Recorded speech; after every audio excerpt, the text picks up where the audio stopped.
Hello student, कैसे हैं आप लोग। चलिए आज हम देखते हैं ट्रिग्नोमेट्री चैप्टर नंबर 8 है, उसकी एक्सरसाइज 8.4। एक्सरसाइज है, उसका नाम है 8.4। चैप्टर का नाम है ट्रिग्नोमेट्री।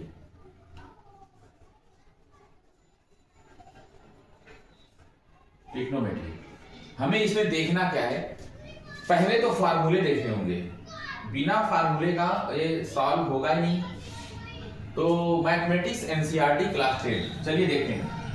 देखिए, एक तो होता है tan थीटा। अगर tan थीटा की वैल्यू को हम साइन और कॉस में बदलना चाहे तो ये हो जाएगा आपका साइन थीटा अपॉन में हो जाएगा cos theta. Sine theta upon cos theta. अगर हम कॉट थीटा को साइन कॉस की वैल्यू में लेना चाहें तो ये हो जाएगा cos theta upon sine theta, क्योंकि tan थीटा हमेशा कॉट थीटा का उल्टा होता है, यानी tan theta equal to 1/cot theta होता है। एक तो ये फार्मूला बहुत इजी है। दूसरा देखिएगा, sine square theta plus cos square theta is equal to 1। एक तो ये होता है, एक होता है 1 plus tan square theta is equal to sec square theta. दूसरा होता है 1 plus cot square theta is equal to cosec square theta. ये तीनों फार्मूले भी साथ साथ याद होने चाहिए, तब जाकर के अब शुरू करेंगे हम एक्सरसाइज 8.4। ठीक है, इसे नोट करिए जब तक।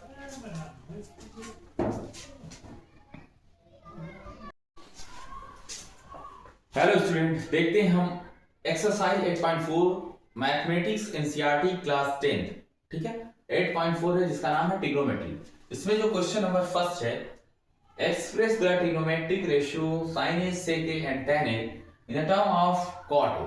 ये जो गिवन रेशियो है sin a sec a and tan a, इनको cot a के टर्म में लाना है। ये कैसे करना है, जैसे ये tan a है तो एक तरफ इक्वेशन में tan a हो, दूसरी तरफ cot a के टर्म में उसकी वैल्यू रहे। तो चलिए सबसे पहले हम इसी को देखते हैं।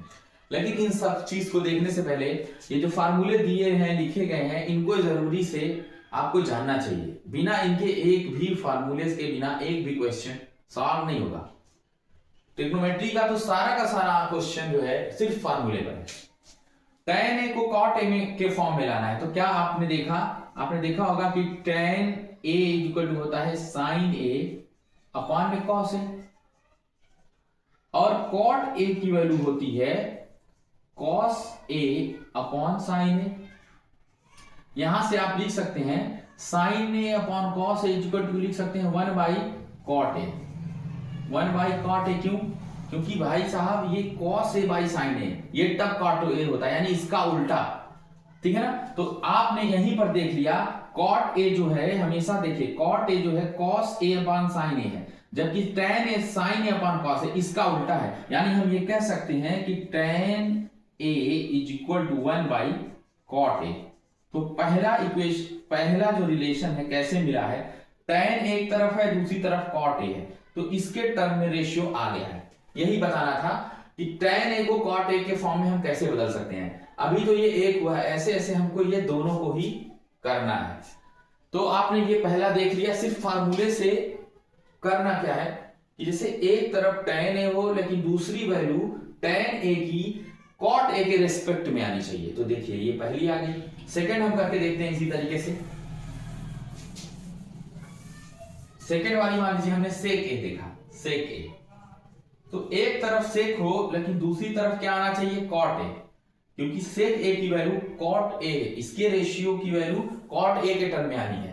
तो sec a कैसे आएगा, देखिए एक तो है आपके पास sec स्क्वायर थीटा, यहां पर देखेंगे sec स्क्वायर थीटा, यानी इसको a ही मान लो, थीटा नहीं तो a मान लीजिए, इक्वल टू होता है 1 प्लस tan स्क्वायर a।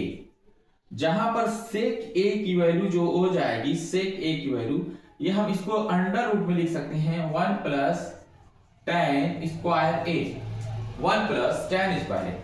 ठीक है, क्योंकि ये स्क्वायर इसको अंडर रूट बना देगा। अब हम आगे क्या देख सकते हैं कि 1 plus tan square a equal to होता है 1/cot स्क्वायर a।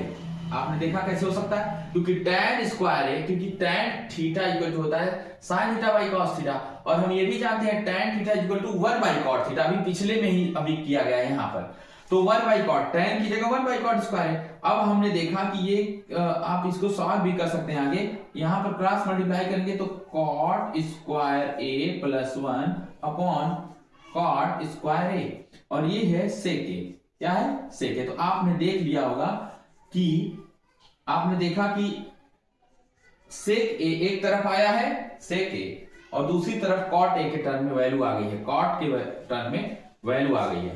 तो हमारा ये दूसरा भी रिलेशन ऑफ रेशियो बिल्कुल करेक्ट है, cot a के टर्म में एक तरफ sec a है, दूसरी तरफ cot a है, सिर्फ और सिर्फ फार्मूले की यूज से हो रहा है। चलिए अब हम अगला देखते हैं क्वेश्चन, इसको हटा दे रहा हूं मैं। चलिए साइन ए को लाना है cot a के टर्म में, साइन ए को लाना है, ऐसा करिएगा एक तरफ साइन ए हो तो दूसरी तरफ cot a के टर्म में वैल्यू आई, हमको ये लाना है ये। तो देखिए क्या होता है, cosec square A equal to होता है 1 प्लस cot स्क्वायर ए, यहां से। तो क्या हम इसको रेसिप्रोकल कर दें, यानी 1 बाई कोसेक स्क्वायर कर दें, 1 by cosec square A equal to हम लिखते हैं 1 by 1 plus cot square A, यानी कि इनका रेसिप्रोकल दोनों बोथ साइड रेसिप्रोकल करने पर किसी तरह का चेंजिंग किसी तरह की नहीं आएगी। लेकिन हम ऐसा कर क्यों रहे हैं, देखिएगा कोसेक स्क्वायर करने का मतलब ये होता है कि साइन थीटा इक्वल टू होता है 1 बाई कोसेक, तो 1 बाई कोसेक का मतलब हो जाएगा साइन स्क्वायर थीटा। यहां पर हमारी वैल्यू आ गई साइन स्क्वायर ए, इसकी वैल्यू कहां से, यहां से। देखिए कोसेक का उल्टा साइन होता है, तो 1 बाई कोसेक है तो ये हो जाएगा साइन स्क्वायर है। अब यहां पर देखेंगे अपॉन 1 प्लस cot स्क्वायर ए, यहां पर लिख देंगे 1 प्लस cot स्क्वायर ए। अभी साइन की वैल्यू सिर्फ अगर रखें हम साइन ए, तो ये हो जाएगा आपका अंडर रूट में 1 अपॉन 1 प्लस cot स्क्वायर ए, ठीक है। तो आपने देखा कि हमें साइन ए की जो वैल्यू है cot के टर्म में आ गई, sine A equal to 1 upon 1 plus cot square A. तो हमारा ये भी क्वेश्चन सही हो गया है, ठीक है। तो इन्हीं तीनों को हमको लाना था, बाकी का जो क्वेश्चन है नेक्स्ट वीडियो में करा दिया जाएगा, ठीक है। Thank you.